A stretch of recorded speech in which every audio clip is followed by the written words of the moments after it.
Mabilis ang lifetime with RC ko yung mga kapamilya. Habang may contribution kasama mga friends natin. Kay RC, ito mabilis lang. Thank you so much. Makanwaki, Bessie, kaya tapos sa lahat. Ano masasabi mo? Sino man yung mga yun?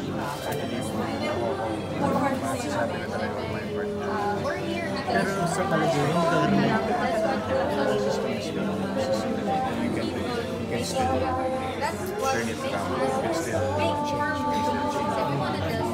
So, ginagawa lang ng yung trabaho nila. Alam ko, ginagawa nila ng maayos. Sabi mga you will support them para po magawa siya ng Pero sa palagay mo, magkakaroon ng due process pa rin. Alam ko kasi, depende yun sa'yo eh, di ba? Kung it's your right not to. Pero pag nandun yung sa list, in order that you get you out of the list, you have to test. So, ito ba ay dahil masasabi mo na ang mga heartbreak sa pag-ibig ay talagang lahat pinagdaanan ng sino. Quest lang yun, hinahinala. Marami.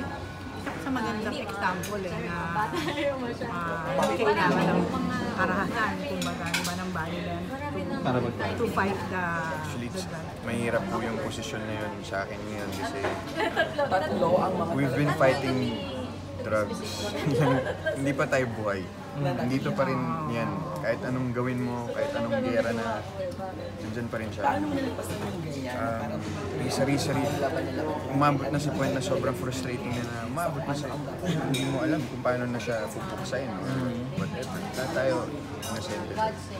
Whatever. Ako, ang ginagawa ko na kung ano yung sa tingin kong makakatulong sa nasa man ako. Better myself, to improve myself.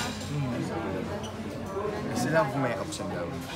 Depressed pa rin ako, yung anxiety ko nandyan. Pero I go to my doctor, my meds, I exercise, talk to people, I connect to, I stay with my family, stay close with them, relate to them, with my peers, mga kasama ko sa real. So hanggang ngayon nag-undergo ka pa rin ng more or less therapy session? matagal-tagal na nagkaroon ng pagkakataon ng yung bibino ko ni RC na ano talagang BLs na ni Are you courting her?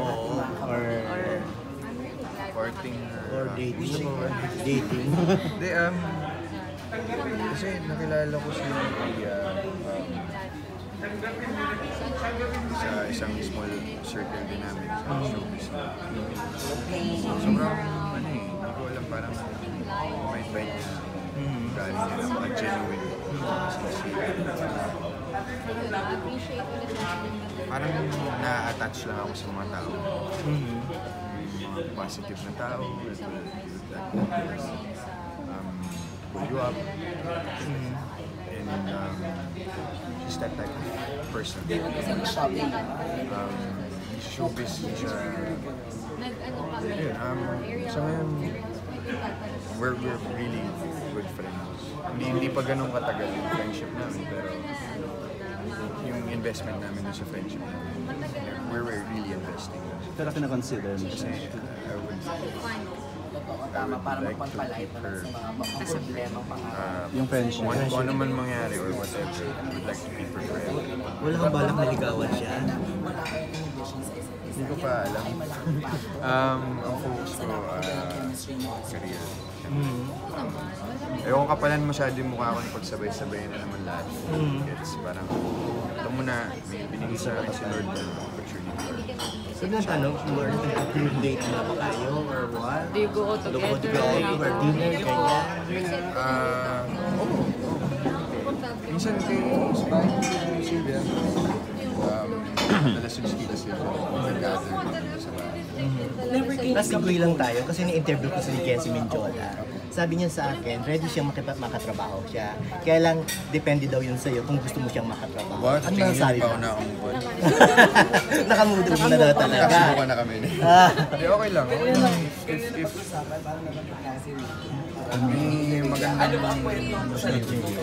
Offer. ito kaming magagawa.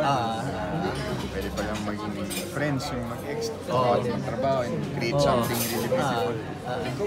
Kung maganda yung intention, pero bakit hindi? When was the last time nagkausap kayo? When was the last time nagkausap kayo?